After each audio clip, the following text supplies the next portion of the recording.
জীবনকে নিয়ে এত দুশ্চিন্তার কিছু নাই। জীবনটাকে কোরআন সুন্নাহর আলোকে এনজয় করেন।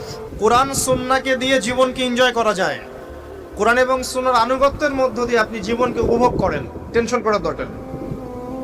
মনে রাখবেন, আল্লাহ যদি আপনার সাথে থাকেন এবং আল্লাহ যদি আপনাকে কবুল করেন, পৃথিবীর কোনো শক্তি নাই আপনাকে টলাবে।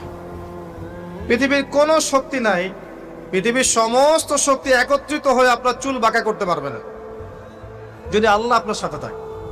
আর যদি আল্লাহ আপনার সাথে না থাকে, আইওয়াস শোডাউন দিয়ে কোনো লাভ হবে না, কেউ আপনাকে বাঁচাতে পারবে।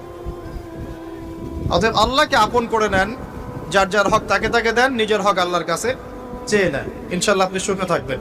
এর আগে আল্লাহ পাক একা ছিলেন, আর কিচ্ছু ছিল না। হুয়াল আউয়াল ওয়াল আখির ওয়াজ যাহির ওয়াল বাতিন ওয়া হুয়া বিকুল্লি শাইইন আলিম, সূরা হাদীদ।